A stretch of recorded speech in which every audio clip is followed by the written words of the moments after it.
The Black Heritage Day app. Download today on Google Play or the Apple App Store. Sarah Lewis Vaughn was born on this day. Hi, this is Jeremiah. John H. Johnson was born. But today, let us not forget our debt to Toussaint Louverture. Enola McMillan was born on this day in 1904. Marshall Major Taylor was born in Indianapolis, Indiana on November. Occurred on this day, December 20th, 1860. Work that we're doing here is not going to stop when it comes to these type of discussions. It's going to be for us and by us here on this platform when the media is telling us to look the other way. Your support is what helps us move forward. Join patreon.com/like it or not. Help us grow. Like It or Not starts now.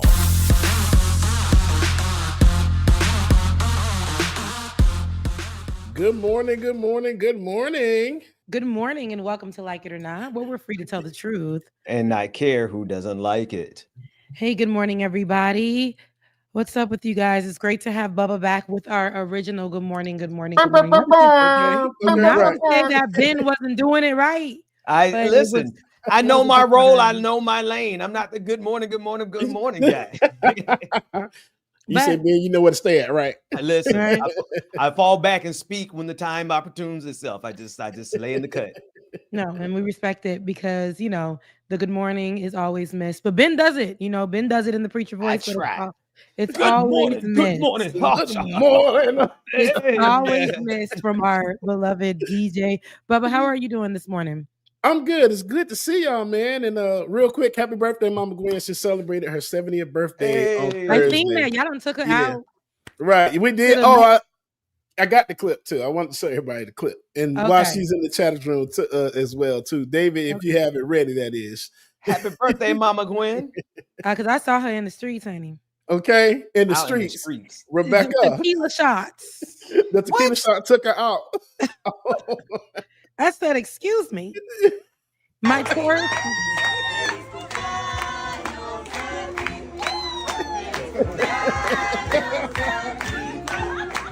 She gonna get me for this too. So cute. 70 where? Okay. Look at you doing it out there. Y'all already know that's me. It's her husband, like, oh, she about to take a shot. Look, watch the face. Hey, that wasn't a little shot either. It wasn't. And she got another drink on her plate. You see that? Child, it's just dry ice. That's all it is. You don't hear Bubba in the background. Oh, okay. Bump, bump, bump, bump. He was everything. He was playing every role in the background. For real. Oh, man, I love it. Happy birthday, Mama. Love you. Both of you guys said that at the same time. AI? Was that AI? Was that AI? Okay. That was very strange. It was. It was same cadence, same words, same time.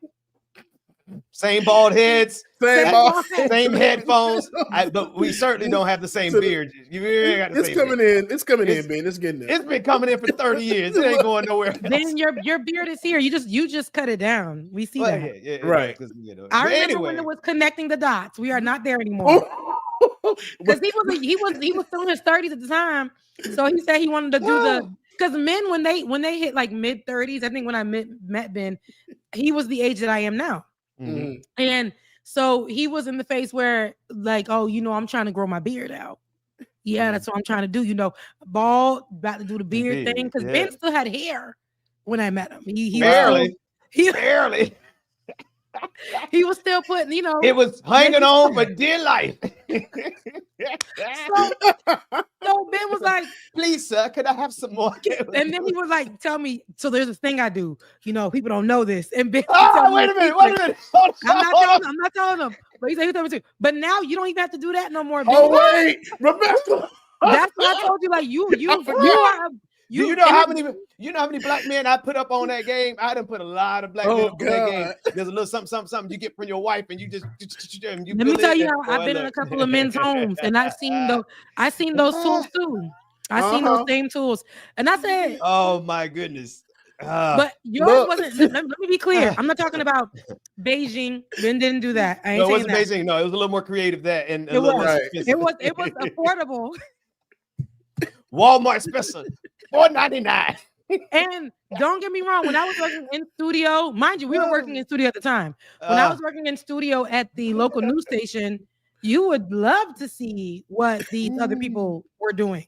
They were doing a lot of things. But I say that to say, Ben, no, your beard is actually. I used to use it up here too. I used to let me just fill in that little gap right there. Your beard is actually perfect. Now, for me, my secret is I gotta make sure. Rebecca, one time, Ben was like, "You got a mustache, Rebecca." Hey, her mustache was mustaching more than my mustache. It was a time, right? Oh, God. I didn't ask God to make me hairy, but I knew that while me being on camera, I got to maintain it. And the way you got to maintain it, like sensitive skin maintenance, all the things to me. And then I got a beauty mark right here. I know people think that I draw that on. That's something I was. This is that's a mole, right? That's literally a beauty mark. It's can't take it off. So people look straight there. They look straight there, and sometimes it was given, arriba. It was given all of that right up in there. We started off on 10. Hey, my gosh! You just gotta, Look, that's why I'll say this. I give y'all a little secret. That's why I love this camera, because if I turn to the side, actually, it's the other side.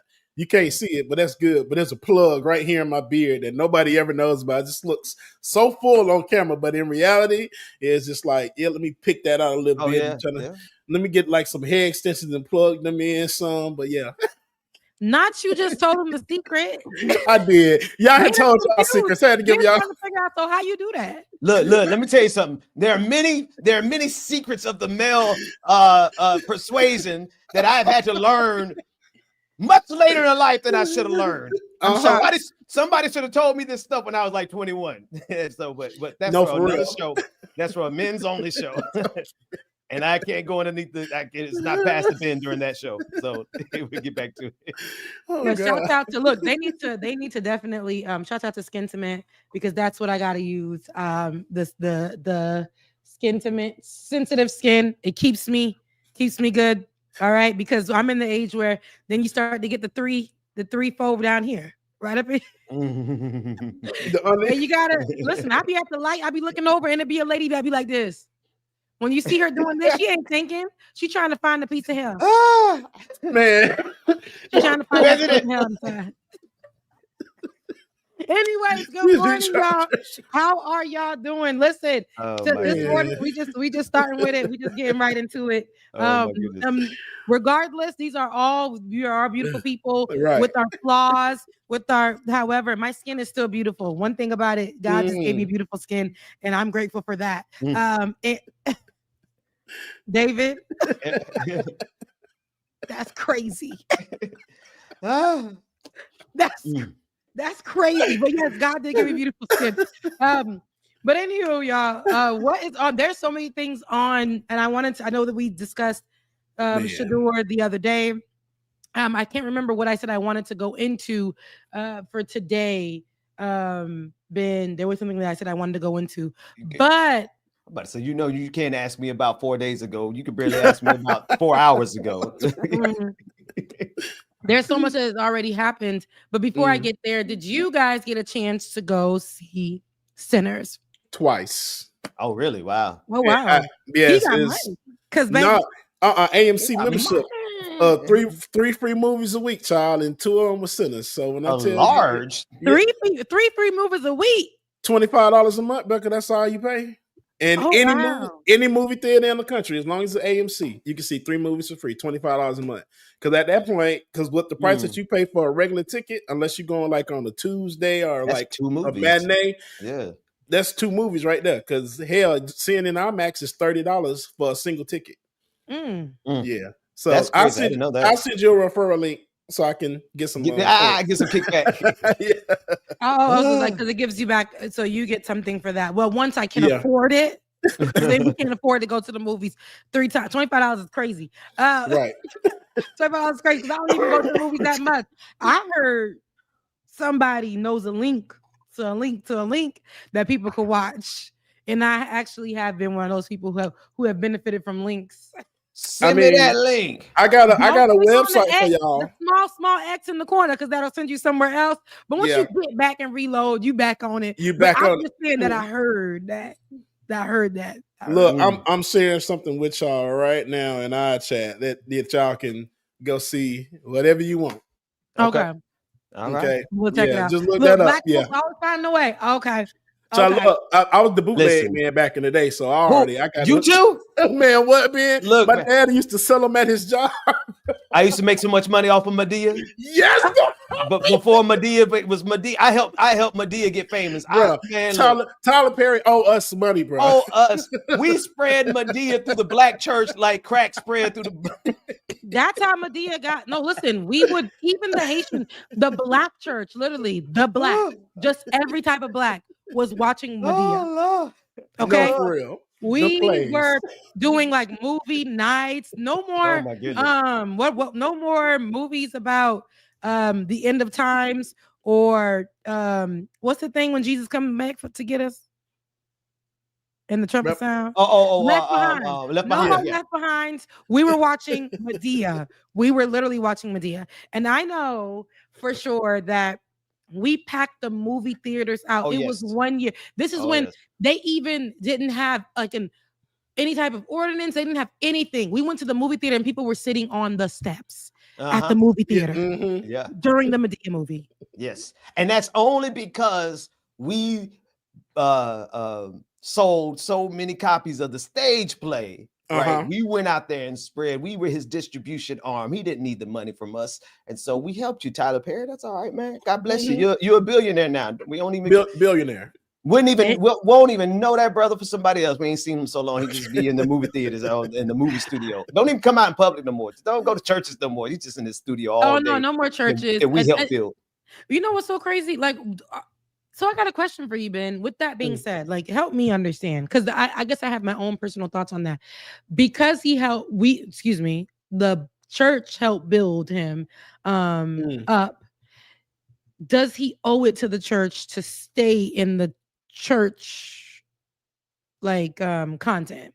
No, I don't think so. I don't think he owes the church anything. I think as a black man, he can decide what level. Now we have our standard of our contribution back to the black community. But that's his prerogative. So, but I don't think he expressly owes the black church anything at all. No. Yeah. Okay. Yeah, because Tyler Perry at one point, that's all the movies when they came out in the stage plays had something church related in it. Then finally, when he got the studio, it moved way away from church because Jesus Christ. Now I'm not gonna lie. Listen, he does have this one show out that I genuinely appreciate. The black, the young. What is the boy's name? Young Tyler. Young Dylan. Young Dylan. Yeah, Young Dylan. That is a good one. Really. Where's that? Where's that being? It's on Nickelodeon, right? Yeah, Nickelodeon. Young Dylan on Nickelodeon. It's okay. I didn't even know about that. It's kind of like, it's a step up. I think the production is great. The storylines are. It's It's a perfect place for Tyler Perry's writings. And why am I saying this when I know I'm going to want to use the studio one day?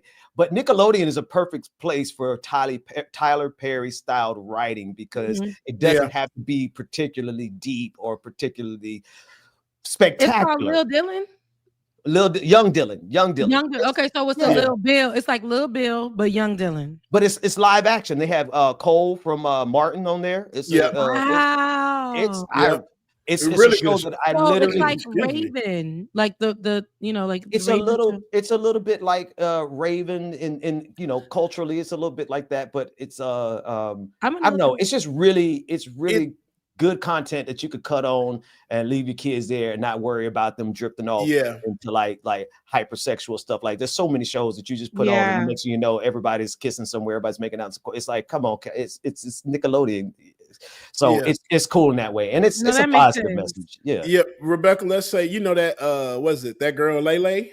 Yes. Oh, I never that type of show. Yeah, I never seen him. Yeah. I want to say along the lines of that, but like I said, Tyler Perry with black actors, I haven't watched it, but I've seen clips and it seems to be very, very good. It is good. It is good. Yeah. And I suspect there. Okay, so since we're talking about shows, there's a show that y'all have to watch. I think you're gonna love it. Called The Residents. It is. No, I was just talking about this yesterday night, in which I finished it. Yeah, I literally just threaded about this. I said, "My goodness, what a great body of work!" Come on, and messaging behind it. Yes, still left me with questions, but the main messaging, especially in this climate, was perfect. And I don't want to give too much away, but you got to watch it. Uzo Aduba is the one that played. You guys might know her as Crazy from Orange is the New Black. That's where I know her from. I kept trying to figure out where I know her from. Okay. Yes, seeing her develop and be how she is right now, but I've always knew she was a brilliant actor. But seeing her in this way, especially as a new mom and all this other stuff that's going on in her personal life, but she captivated that character. And I know that character was not written for an actual Uzo in real life, because this is based off of a book, right? Mm-hmm. From a journalist, author, CNN analyst or contributor. I forget her name, but this is based off the book. The book has other, like when I was reading over the summary of the book and I read a few pages online, I'm like, oh, okay, that's cool. But the way our good Black sis, that sometimes I don't like some of the things that she do, because it'd be like, do we gotta be white and Black all the time, Shonda? But Shonda, Miss Shonda, she ate that up. She did her thing. She did her thing on that show there. Now I need to go finish it again, and it was so good. It was so good. Let me tell you something. The way they entangled all those different characters and all those different narratives and all those different possibilities and all the drama and all the nuances, and there the main character was just like, it's like, and I laughed about it because, oh Lord, I'm gonna say this live on air. I was laughing with my wife about it. I said, you see how her synapses are firing? You see how her brain is firing? I said, that's what it's like when you get high. Your brain just be just connecting all the dots. And there she was, not high at all. She was just there, just killing. She was bird high. Oh, she was too high, Rebecca. She was bird. She's high. a bird, a bird. Because I too am a person. I don't watch birds like her, but I feel like I'm becoming a bird lady. And really? I was like, I see what she says when you actually see the birds, but she was able to put them together and then correlate them with the different presidents from the past and all this other stuff.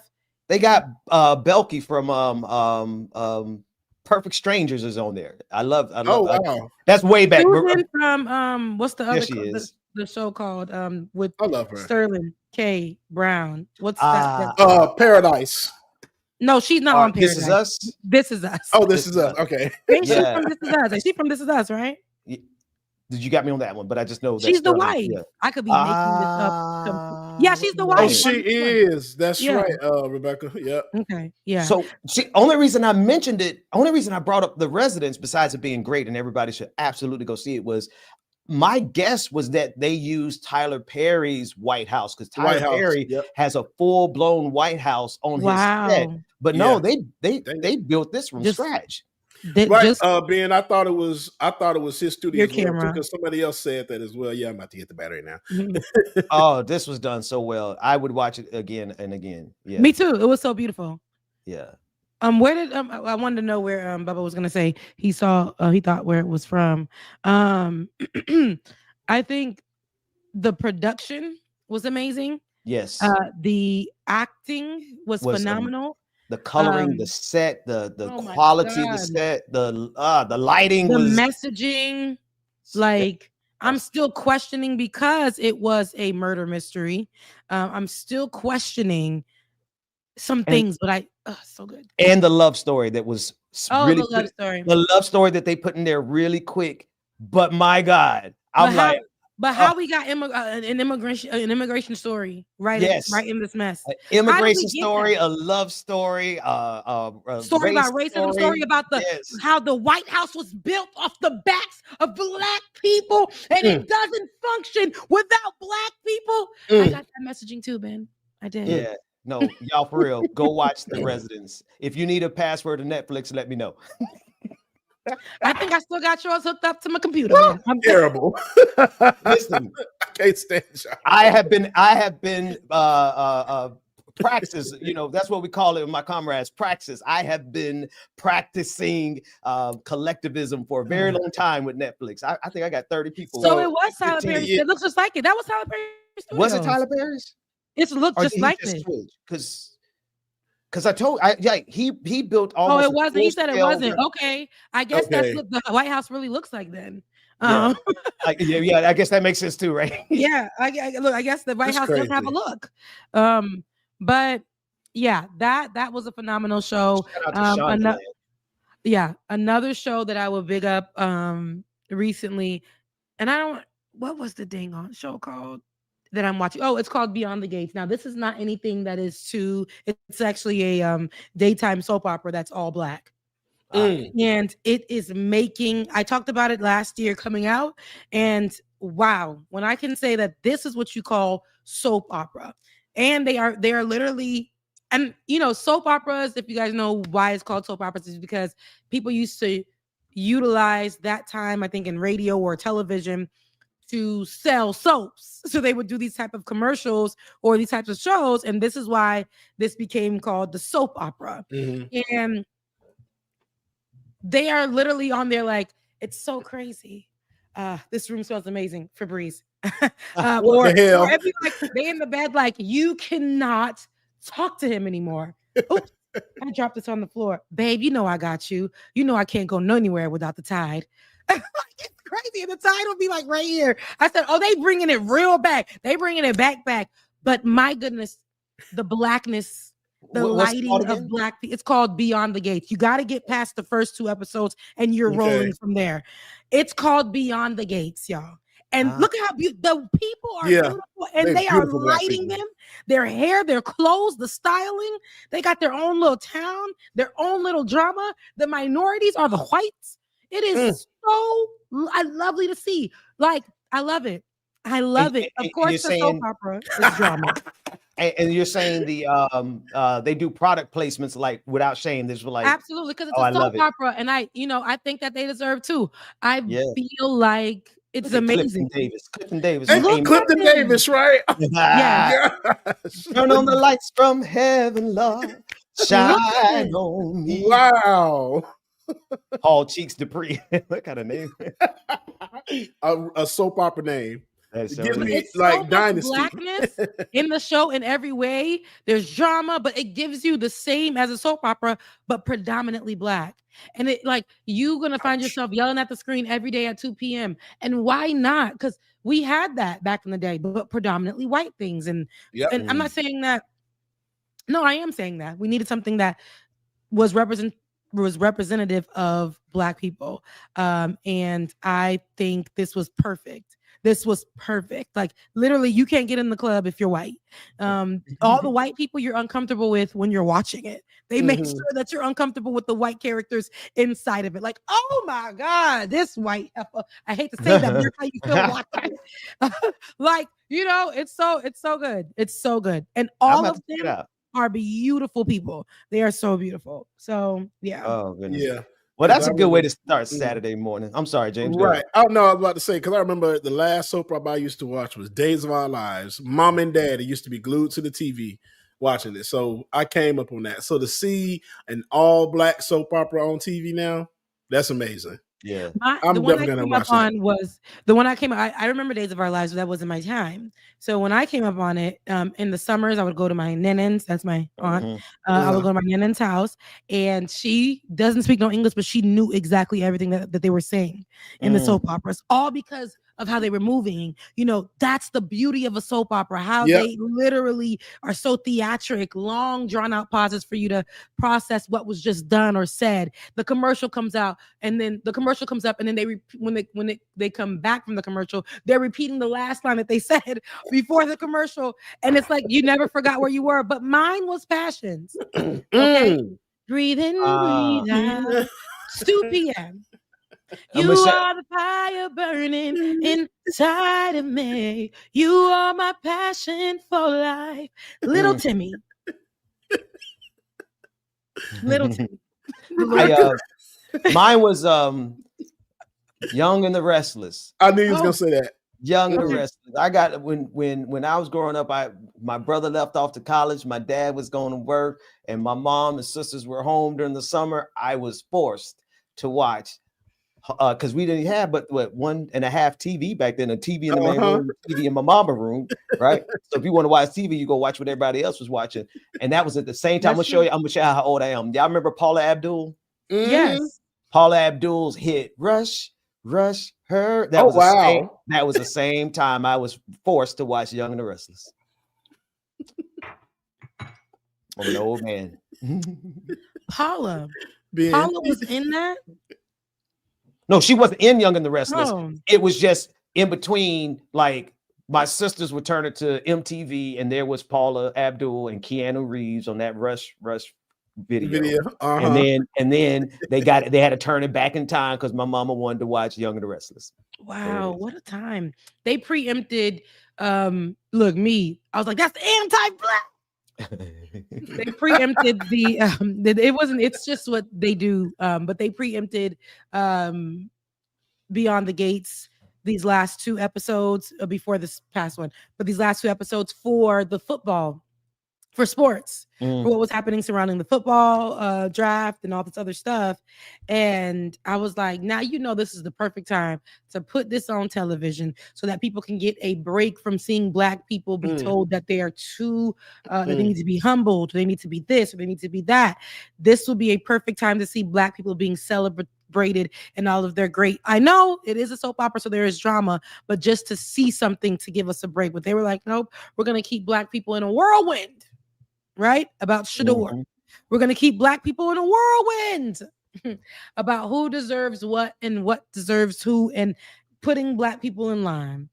I think that's one of the things, man, that I got throughout this week is that Black people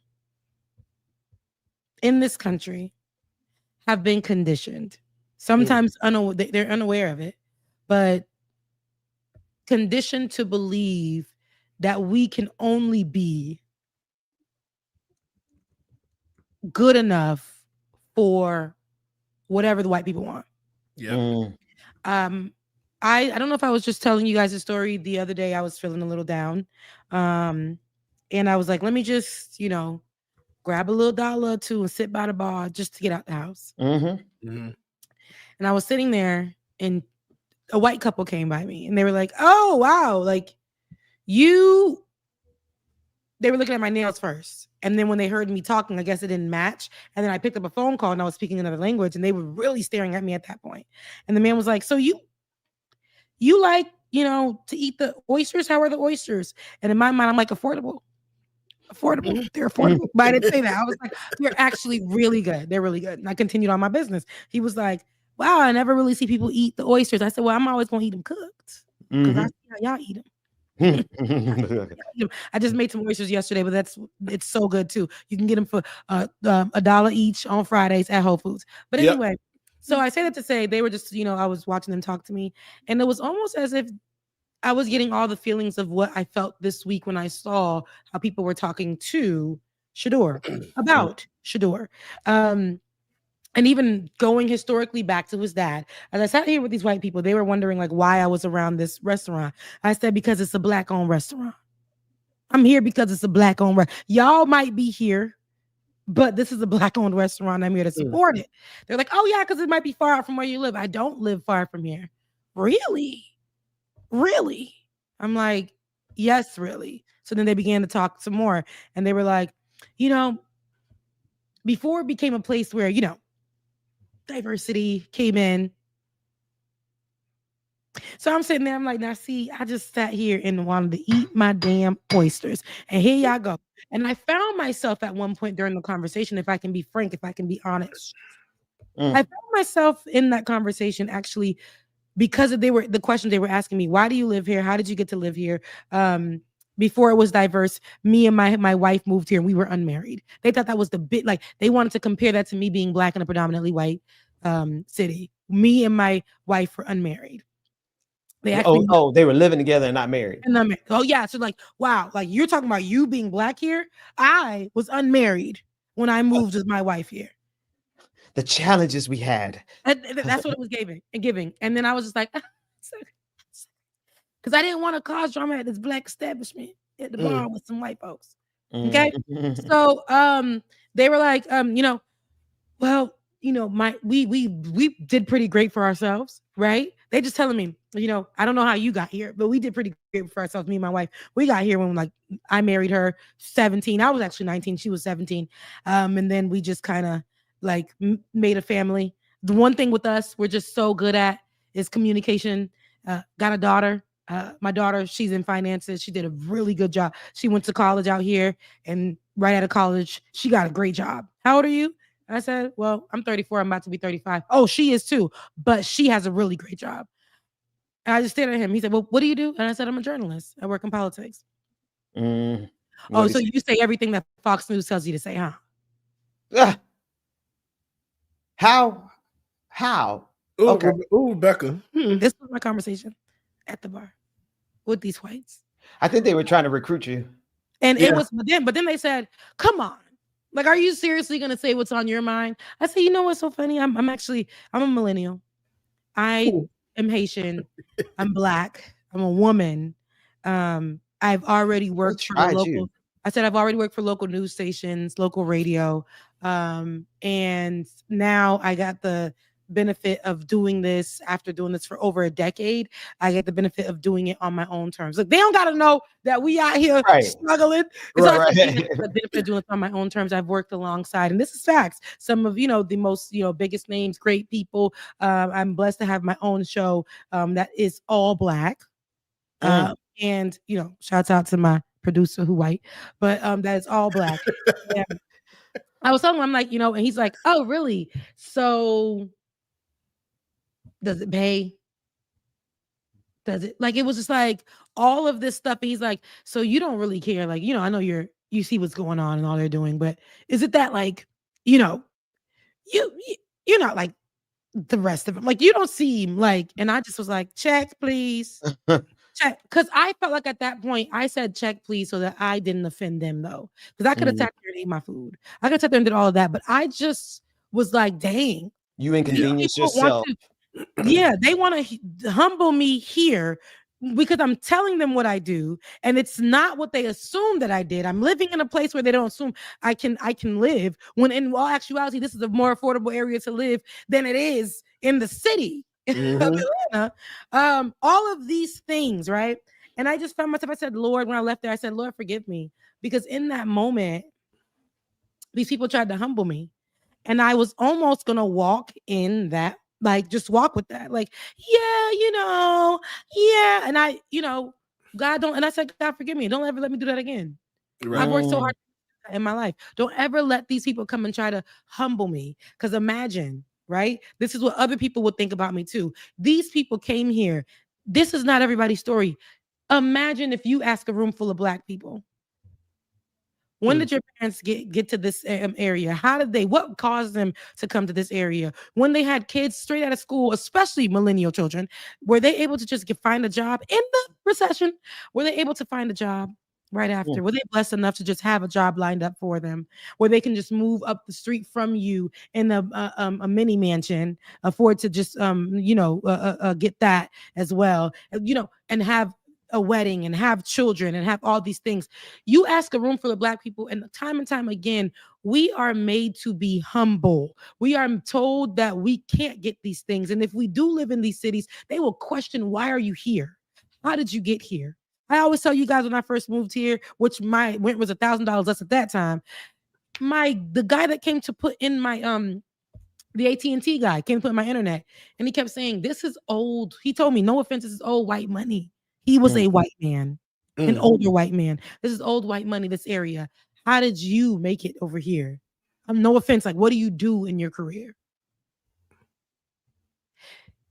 And it's I don't like that. I don't like that people question when they see Black people with anything good, anything nice, any type of ways about them where they are confident about their strengths and they're confident about what they do. I don't need to tell this white man that I'm out here doing something that I love and working hard greatest of the greats, but not making as much as I should to maintain, things. But I don't need to tell a white man that. I'm confident in my work. I'm confident in what I do. I'm confident in the people that we touch every single time we turn on these cameras. But they can't wait to hear. If I would have said, it doesn't make much. Aha.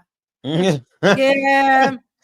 It doesn't make. It's that type of vibe that they try to give. And as soon as people like Shedeur would have said something along the lines of, I just should have kept my mouth shut and maybe just, maybe I shouldn't have been like my father was, and maybe I was given those type. No, you are great at what you do.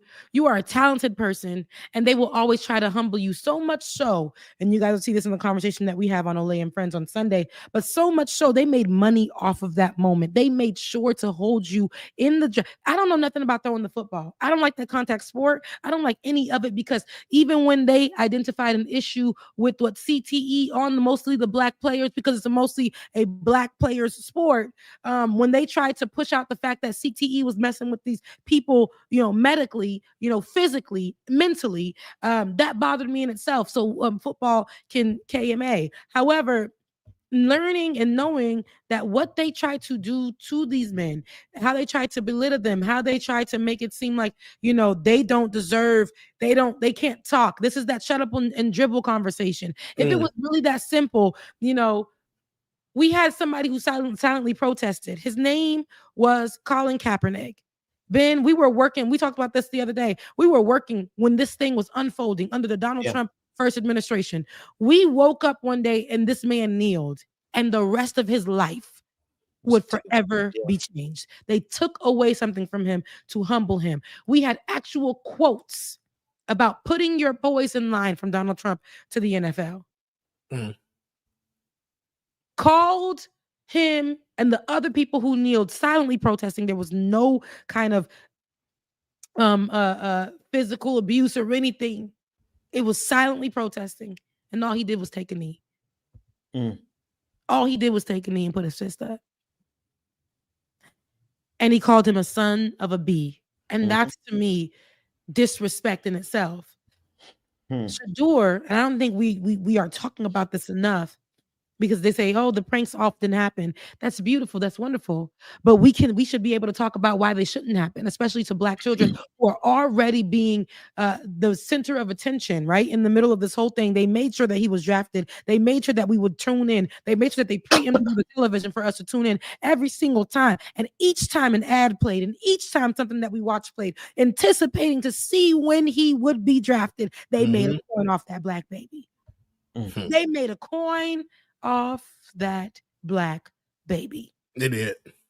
And because he's talented, guys, it's not just somebody who's out there not knowing what he's doing. He does more than throw a football. Because he's talented and because he's confident like his father. He might be arrogant, and so what? There's some levels of all of that for all of us, but white people can do it every single day in everything they do. And because this Black boy came in knowing that he's the best, knowing that he's one of the greatest, knowing that he's about to be number one at some point, humble him right now. And let's give them a slap on the wrist when the white baby calls him on the phone during a prank call, knowing what he's waiting for, and make more TV out of it. Literally premeditated, posted it, and then had the nerve to apologize. This child took this information from his Atlanta Falcons coordinator daddy's iPad. Took the number that didn't even belong to him personally, but basically was given to him by Boost for this particular draft call.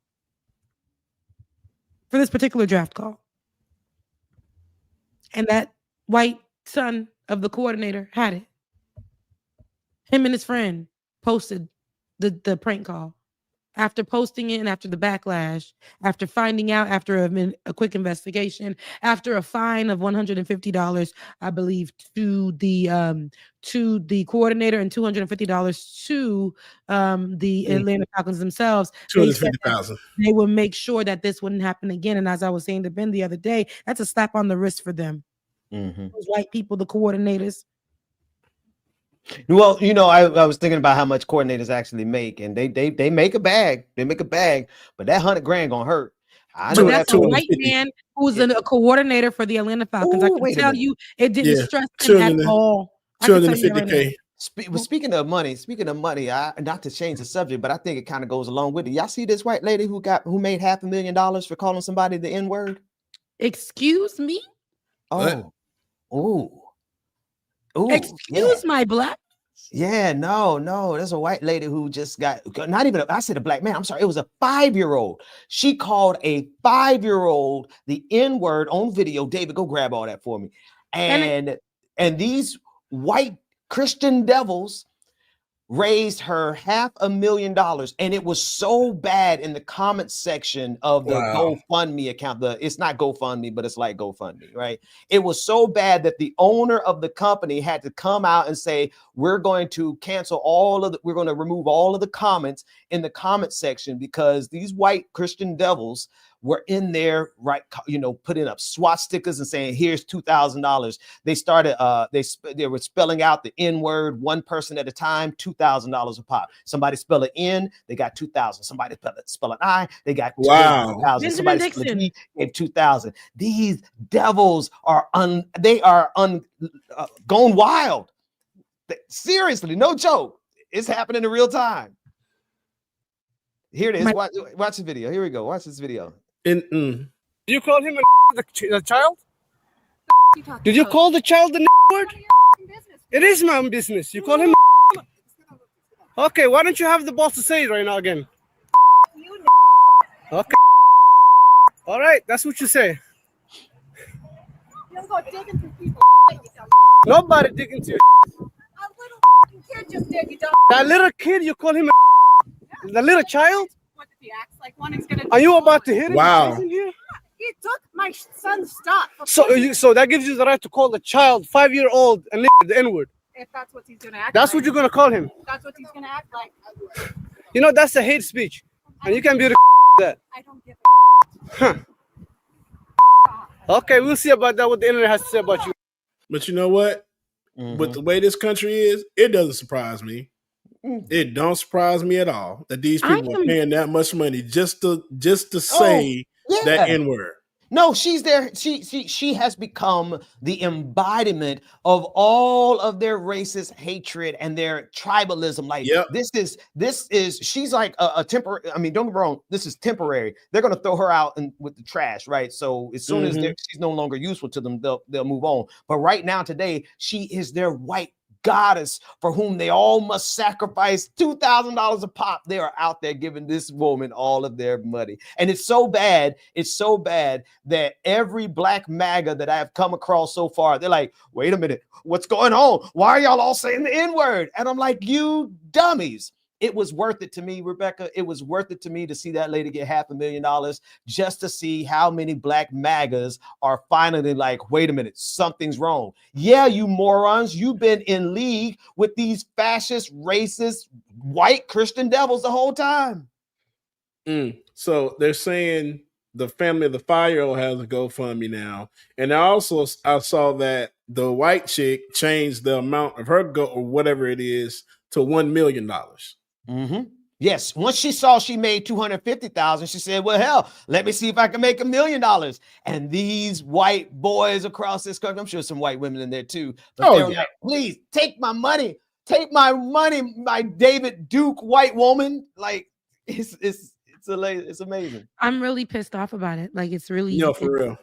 I think I seen this video a while back, but I did not know, and I didn't see the video. I saw the story, and I did not know, first of all, that she raised money for her racism to a 5-year-old. Safety. She felt unsafe. I'm really upset about this. Like, I don't know what it's making me feel inside, but I can imagine my child who may be 5, who may be a 5-year-old going over to a little boy, snatching something from his hand. I handle that. I handle my child. As a mother, you come over to me and I will handle mine. You don't call she wouldn't have any teeth, but then that person that would, if I were beating on her or whooped her ass, sorry, Lord, that day, dragged her about mine, I would be the one in jail. I would be going in jail. And I'm pretty sure a GoFundMe would have been shut down. The funds would have been questioned. The funds would have been already reported. But here we are in today's day and age.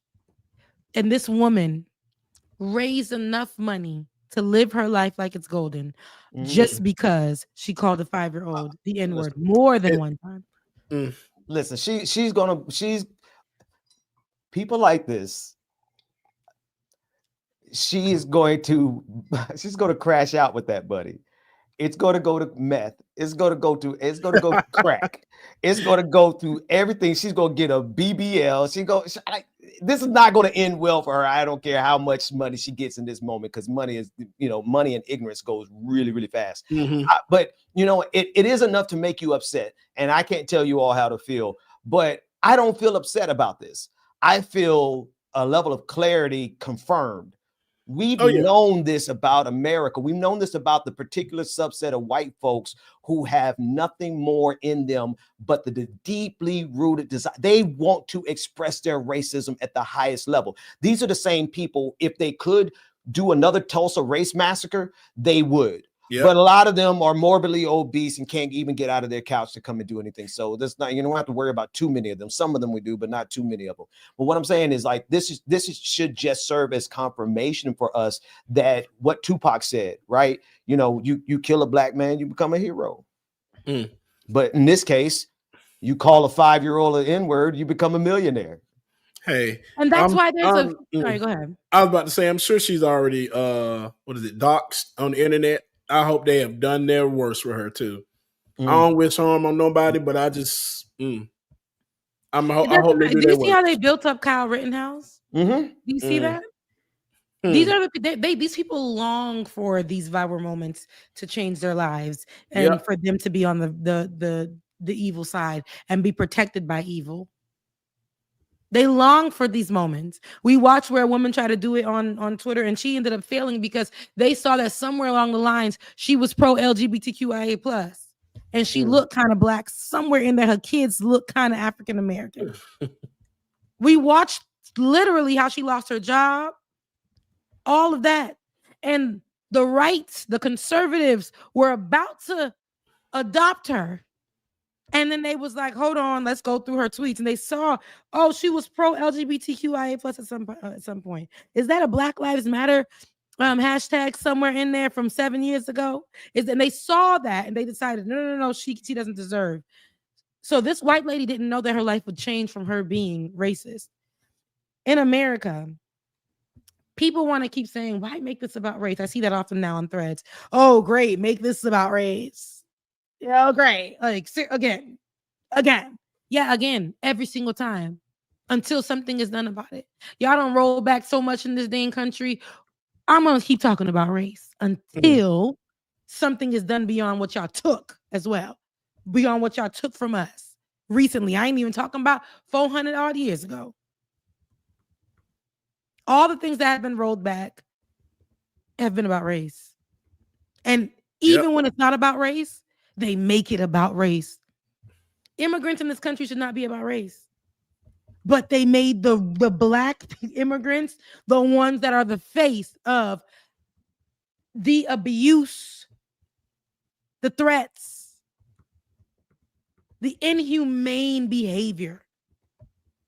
We see DEI. DEI is more than about black folks, but they make sure they let you know that when we're saying DEI, we really are talking about the hard ER. We're talking about black people in totality. They're doing it within everything.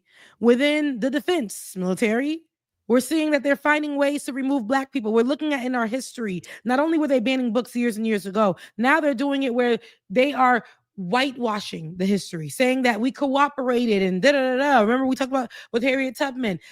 Some of this is the only black history that we have that America has even shared with us. Now they're trying to really whitewash it. Make stories up for us to say, white people were always our allies. And white people did this. And some white people died. Like the white people that Kyle Rittenhouse murdered. For being our allies. Hello. So what they're trying to do, everything is literally about race in this country.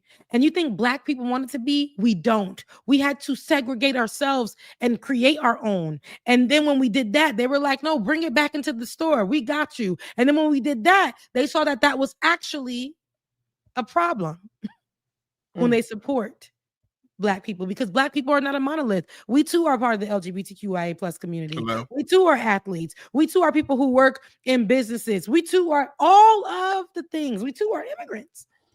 All of the things. But yet, every other group that might be a minority group, we can talk to them. And when we talk to them as a Black person, being also a part of that minority group as a minority, it's always something that is such a difference in how they're being handled. I see a lot of times in one of the blackest cities.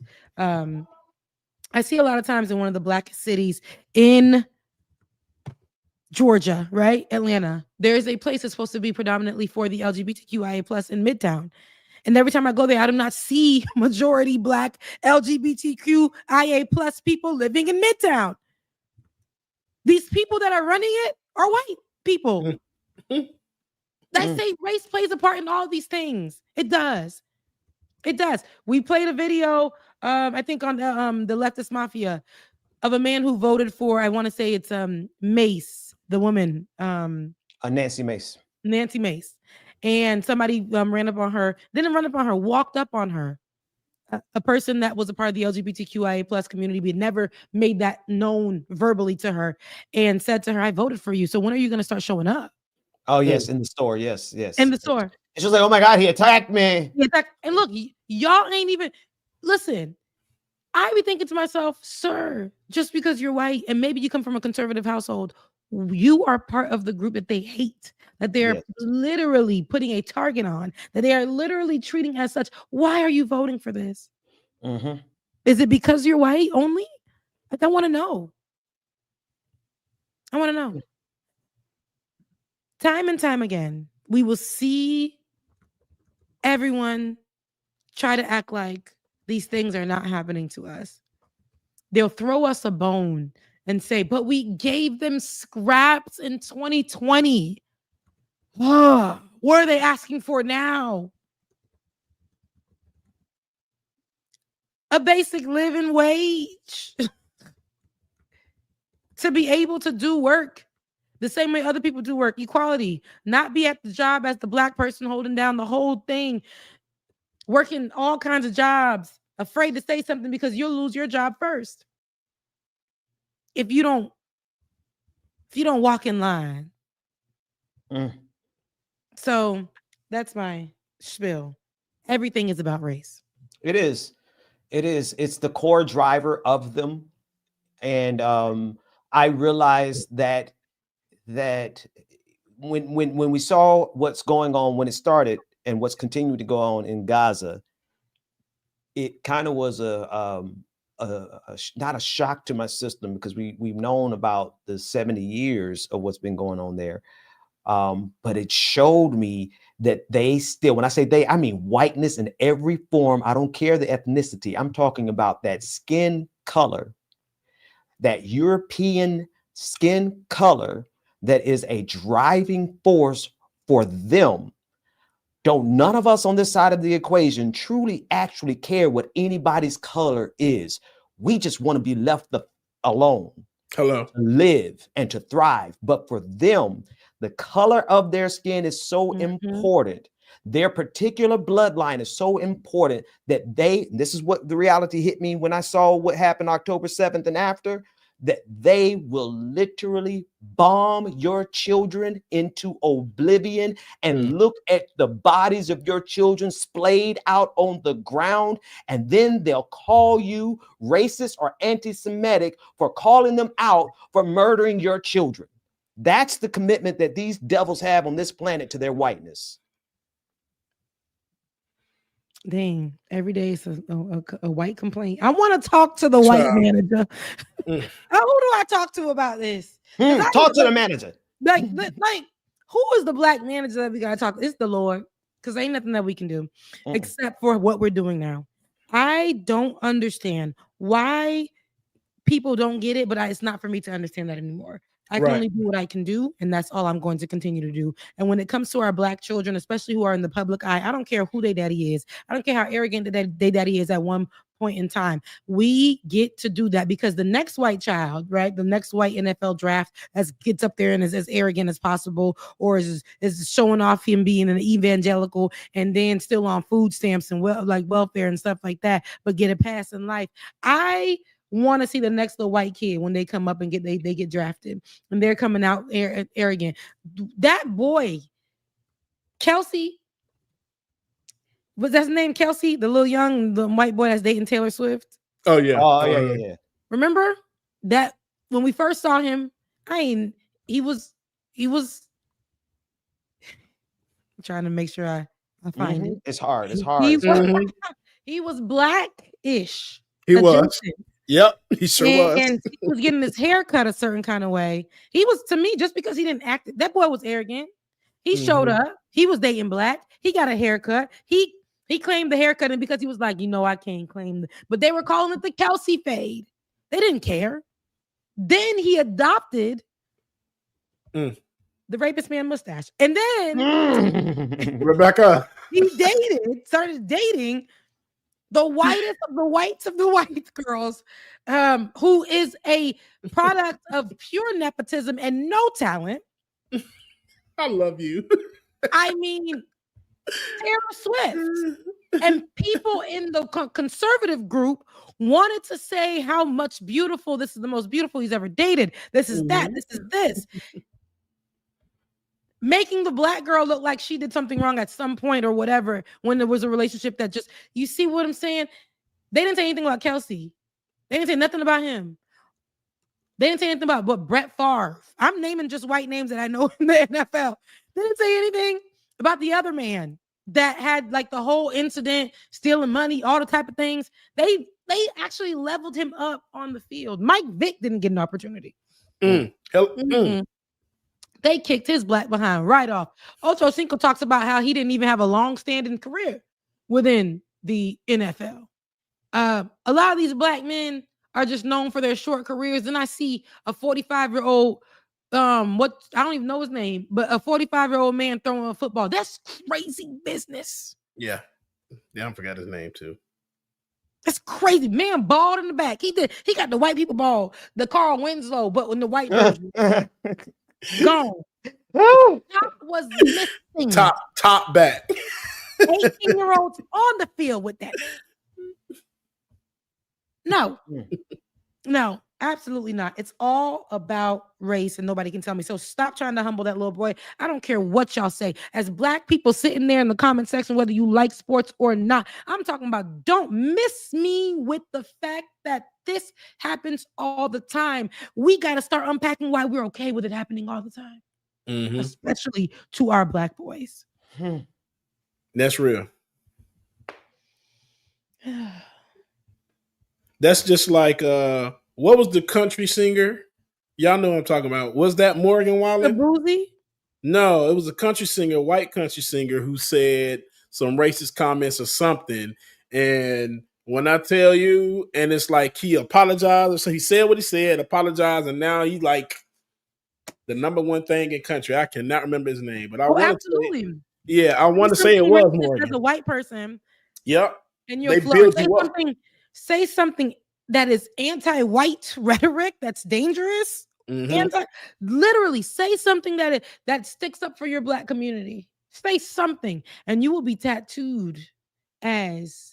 Now imagine if Shedeur did this to the Atlanta Falcons coordinator's son who was getting drafted.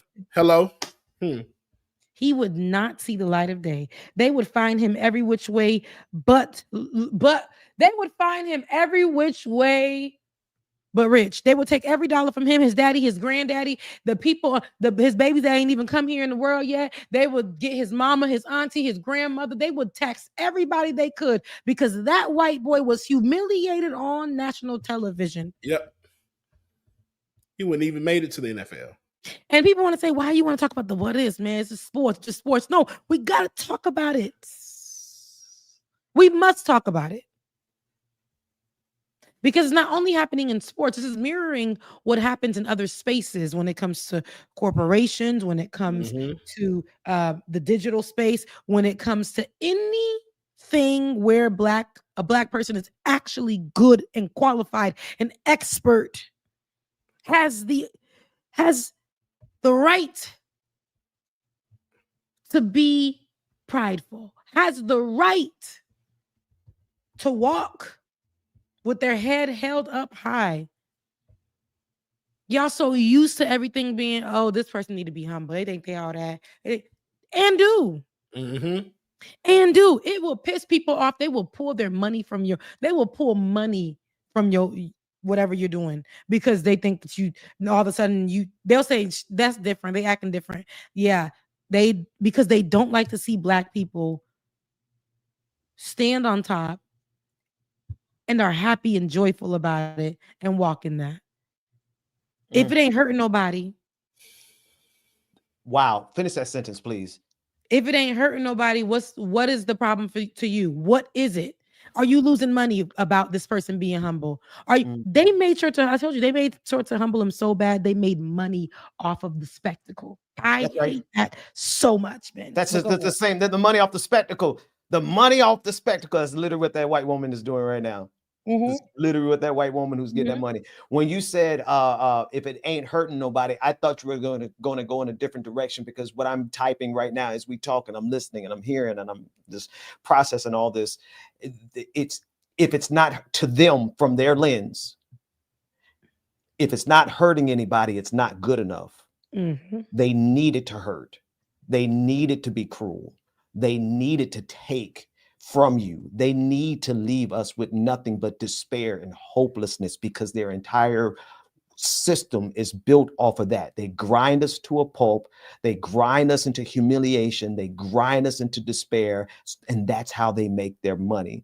And so on both ends, coming and going, we're dealing with people who are so satanically evil, so demonically possessed, just so downright, I have never seen. And I guess we shouldn't be surprised.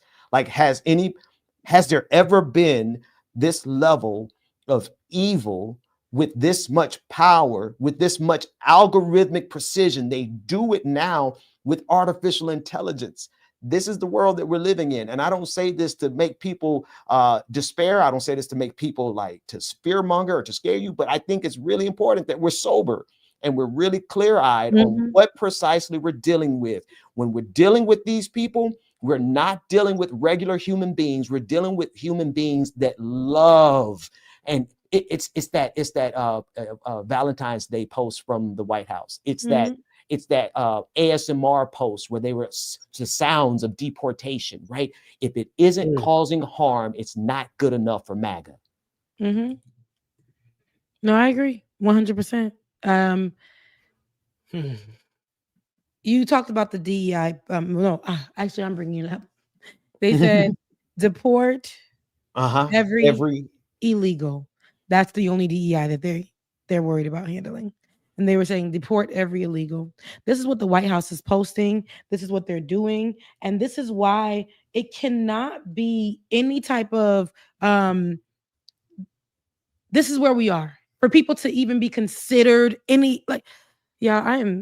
I'm livid that we have this story about this woman who made $500,000 just simply off of the fact that she disrespected this child. And here we are in a world where the White House is making content money. I know they're making $1 or $2 if they are, but they're luring in so many people because their content is enjoyable. Their racist content is enjoyable. To post on social media, deport every illegal, to make an ASMR with chains swinging on the floor. Yeah. Deporting people. To make sure that you make an example out of a man who you guys who you guys lied on and said is a part of a gang group. And make sure that he stays over there in one of the worst prisons in the world.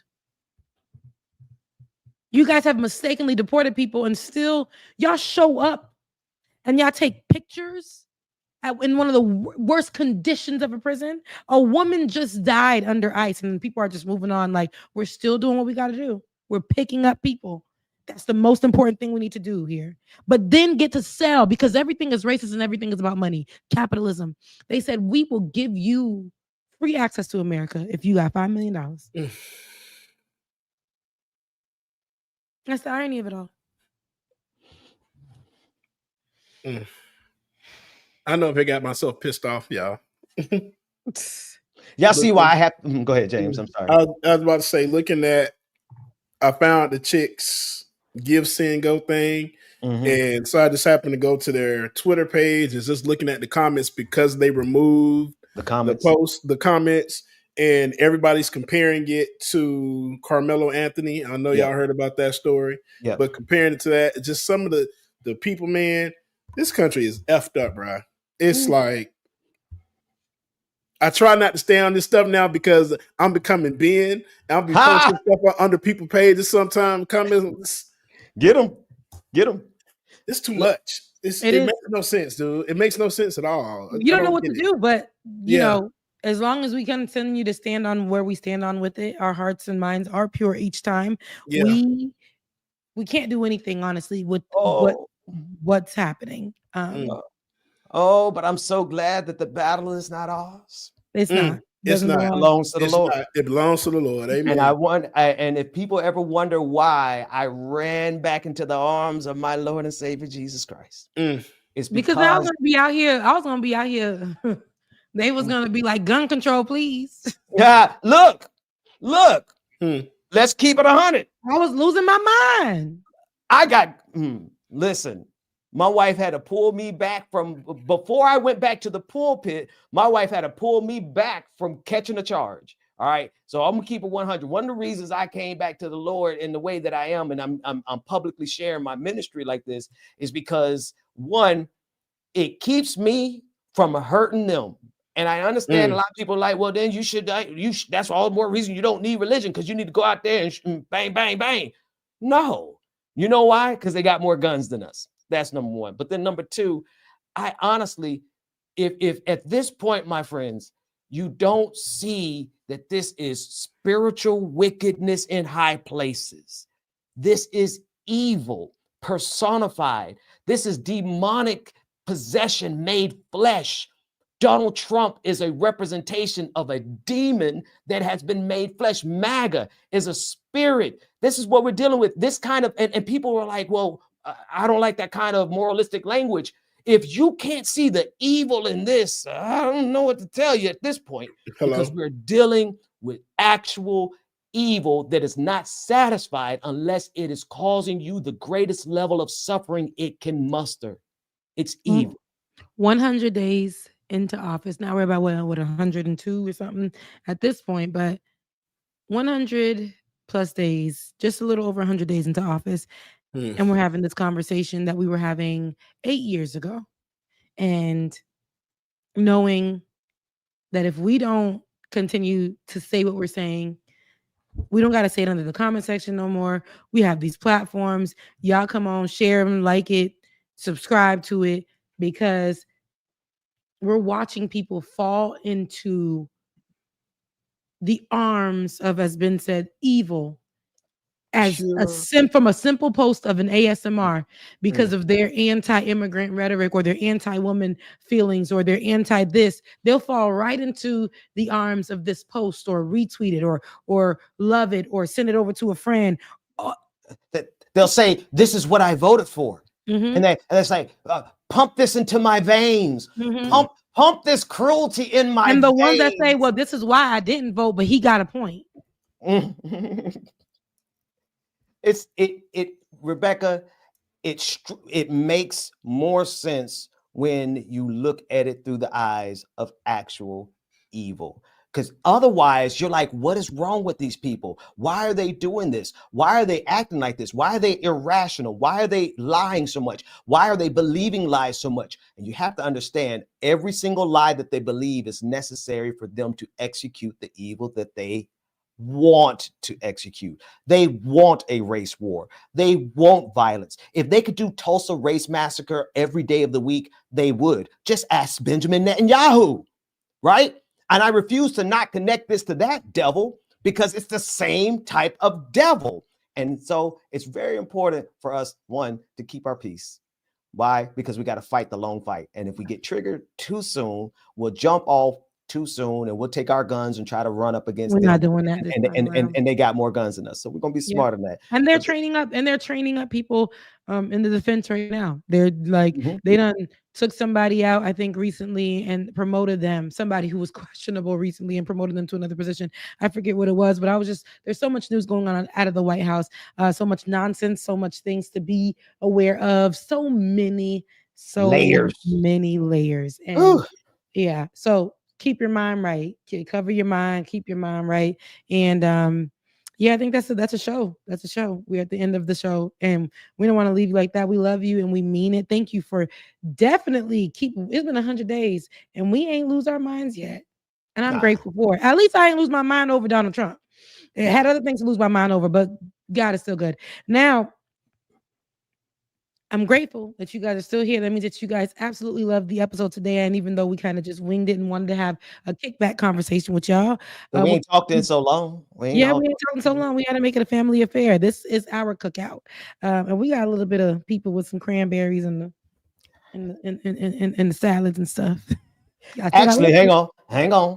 I like cranberries in my salad. I don't like cranberries. I liked it. I said I liked it in my chicken salad when I was at, but I say that with a whisper. But not in the potato salad. No, it wasn't. It was a chicken salad at Publix. Hey, look, that was bussin', right? That'd be the best one with the croissant. Yeah, come on. Yes. See, we like some of the same things. We just know where to place it. But, we just put it over here. Don't put it in your potato salad. My cousin is married to a white. And I said like a Wisconsin, like a, no offense, but like a Minnesota, like that. He's married to one, so sweet, grew up with her, love her, mean it. Went to their house. My aunt is Haitian. They got her living downstairs. The girl's mom is white. They had her come and visit, and they were living inside of this mansion household. My aunt, not that she's living downstairs like a peasant. They literally made downstairs such a beautiful place for her. Thank God my cousin's doing well. Thanksgiving came. The Haitians had that nice, we cut up our turkey. We have a whole one on the side, but we don't really touch that. We cut that turkey up, put it in a little sauce, let it drizzle up on there, let it sit, marinate till it's falling off the bone, and we eat that, okay? Now, they had a turkey that they brought, and I said, where's the toppings? Because it was so dry.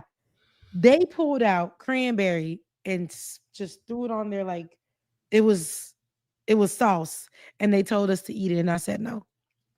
They were offended because we were downstairs eating rice and peas, turkey cut up, eating real good, and I said to them, they're like, why didn't you eat? She's offended because you didn't eat, and I said, we never would think to put turkey and some kind of cranberry from a can and put it together and eat that ever in life. Rebecca. Nope. I know that's American. Oh, okay. Yeah, because I'm about to say American. The canned cranberry jelly be good. Come on, listen, I ain't gonna lie, like they got me on that. Turkey and the dressing in it. The regular old can, ocean spray. Yes. We got to take it out the can and slice it up. Yeah, not the whole cranberry one. Because I ain't listen. This is one place I fall short on. I guess my ethnic purity, because I don't even like all that gritty and you get the natural stuff. You got actual cranberries in there. You got stems in there. It's kind of gritty and grimy. And give me the jelly that you could slice like butter. Like butter. Yep. That was my job every Thanksgiving. Bubba, take that out the can and slice the cranberry. Okay. Look, not in my household, like I told you. Now you see what you got. I bet you something was flavorful there. This lady brought a turkey that was as dry as ever. And she said, in order to make it juicy, they're gonna just put the cranberry on top. See, no. Okay.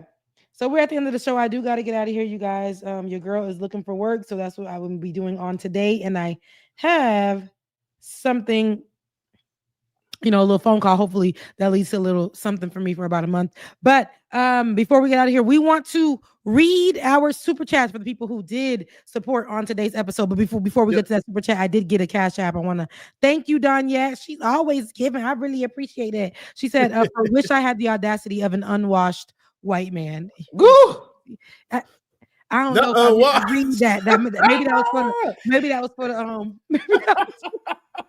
sorry, friend. Okay, I didn't know. That's where I was going. All right, David, roll the first super chat. Y'all send some more cash apps on over to the family this morning. Come on. Wanda, $9.99, sending a little love to Way. Yes, our Way. I got you, Wanda. Thank you so much. Tigwick. So Tigwick has been very I'm thankful. Tigwick has been he's been given, or they've been given. Don't even know if Tigwick is I don't even know. But thank you, Tigwick, given and for me to get a new mic, because Mike over on our other show got a new mic. And so he's been given to give me a new mic, and I can't get it yet until they, drop the YouTube money. So whenever that comes, I got you, Tigwick. We get a new mic because this little thing over here is struggling. Look, that's how mine was. My little Shure mic. It's the lost cause. But thank you, Ben. But Ben had been rolling with us. Okay, right. Hello. I feel you, Rebecca. I used to have a Saab 995 Aero Sport sedan car. That sounds like a night. Ooh. I get money. I get pulled over and questioned often to how I could afford such a nice car. It was dehumanizing because they don't want us to have nothing. Tiger. Yeah. They don't want us to have none. It's clear that Tiger, the cops love Tiger because Tiger has been in most stuff with police than a little bit. Tiger, just stay safe, brother. Please. No, same here though. Yeah. I live my life, and I feel like here, not even in the city, just here in Georgia, I've never been put in. Every single time I get pulled over, the sense of anxiety, all because my childhood situation, the sense of anxiety and then those times that I do get pulled over, it's always the scariest interaction, right? Every single time. So yeah, it's terrible. But Tiger, again, I don't know, Ben. All it takes is one Fox News interview for this lady to get a show on Newsmax or something, like the transphobic swimmer. Absolutely. Funny thing about it is the transphobic swimmer, whatever her name escapes me, but she is so mad to see this white woman get this money for saying the N-word. And somebody said, conservatives are eating each other about this. One conservative said, we should have let the transgender swim. And I was like, good God almighty. Wow. Another one said, and another one said, she's just mad because this new white lady is moving in on her grift. So there you go. That part. It's they fight. They're fighting each other. Let them fight. C33394009. Judge Rodriguez basically removed qualified immunity for all involved in illegal enemy act raids. They can now be held criminally and civilly liable. Qualified immunity is crazy because people use that. Donald Trump has definitely made that a word that we all knew a few years back to let us know that he's using it for other people. But you're saying that they removed it for all involved in illegal enemy act raids. I got to look that up. I mean, me too. I had not seen that particular nuance, but let's see how. And they can now be held criminally and civilly liable. I really want to take a look at that. Well, here's the thing: Donald Trump has also secured like almost nearly $1 billion of free legal help, and he's allocating a good portion of that to help police officers who are accused. I was just going to say that I'm not sure. This contrasts from what. Hi everyone. This contrasts from what was the executive order that was recently pushed, giving protection, like you're saying, Ben, but also the fact that I think ICE or what the administration just said about no warrants being needed to raid homes as long as they suspect gang members or terrorists or whatever they're calling undocumented immigrants. In order to remove them. So yeah, anyway. All right. Okay. I took you all off your vibe. No. Thank you, David, for clarifying. I appreciate it. All right. Next up, but thank you so much for your super chat. It's us really tuning out like we was in class. Not okay. As soon as our white producer got on, everybody was like, Bueller. We needed to really know what was going on. Another boring rant. No, Hey, Aaron. We really need to go. We really need to know what was going on. No, we were listening. We were listening. We were absorbing. But it just was like, that's really informative. No, Rebecca. No. That's crazy. That's crazy. That's crazy. Wow. So you gotta be kidding. I hate black people. Thank you so much for your super chat. Thank y'all for this amazing show. As a pasty white person, you don't gotta call yourself that, Miss White Lady. I'm just so sorry. I'm so tired. I can't imagine how tired y'all are. Thanks again, baby. When I say tired, David just got on here, started talking, and we went to sleep. Tired. Oh, Rebecca, have you ever tried stand-up comedy? My good God, today. Impromptu. Pendulous Dragon. Thank you so much. Can I see your coffee cup? It looks like mine. It will probably have similar ones. This was Tarjay. I'm not afraid to admit, but this was before. You still shopping at Tarjay? No, I'm messing with you. For some people, Tarjay is actually their corner store, so they have nowhere else around. Like crazy. Love ya, mean it. That's what this says. But this is before before. Bubba had bought me this cup and never gave it to me, so I seen it in the store and I bought it for myself. It's still like sitting over there in the cabinet too. Like I'm looking at it right now. And it says "Love you, mean it." Yeah, that's exactly what it says. So Rebecca got a whole set. Yeah. So with the Christmas ornament that Alicia sent. Wow, that's crazy. Please send that. Neon Death 07. Riley Gaines, a swimmer, husband is facing deportation back in the UK. I gotta look it up. Because deportation. Who Jesus? Your basement for that no. Anywho, y'all, we at the end of the show. Please, if you can, if y'all heard about my situation, your girl is out of a job, but she still got Jesus in her heart. Amen. And that's listen, Jesus paid it all, but I'm still down here trying to pay it all. Look. So I just need you guys to please, if you can, help me pay a bill. Help me get it. Is May 1st, May 2nd. No, we are actually on May 3rd now. That rent needs to be paid. If you can, please head over to my Cash App. That is Becca's Voice on Cash App. Becca's Voice on Cash App. That would be helpful to me. I need to make enough to make sure I keep this roof over my head for another 31, maybe 28 days. All right. But and my birthday is on May 15th. So just like Mama Gwen, I am a Taurus. So you could definitely help support with that as well. I'll be dropping a video on this coming week. I think I actually want to change the subject I want to do it on. Ever since Ben just showed this video, my wheels got to turning for this white lady and the black baby. And the funding of racism and pushing them forward to become little next Kyle Rittenhouses. Rittenhouses. I got that name wrong. It's too white. But I really, really, really could use the support. I'm at the end of the show. What y'all got? Same thing. Happy birthday, Mama Gwen. Yes, happy birthday, Mama. Love you, mean it. Happy birthday, Becca. I'm even gonna see you before then now. So yeah. Well, absolutely. Because I ain't got nowhere to go. Okay. I'm right here, baby. In the name of Jesus. Hey. All right, y'all. I'll see you guys on the next episode. We might do one impromptu since I am still here at the house. We got nothing to do. So we probably do an impromptu this upcoming week.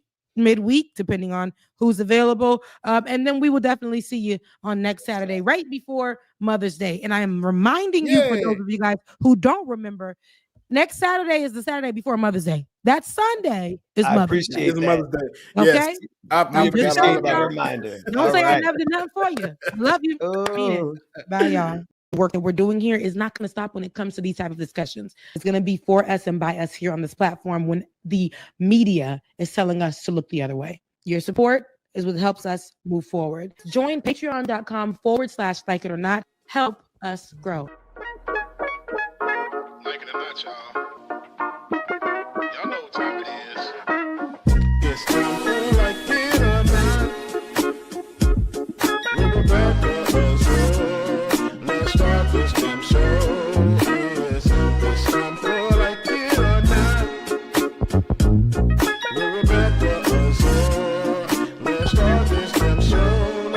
Rebecca Azor is in the house. You know she got a funny story to tell. Talking politics, culture, a real life ish. I live in life in the ATL.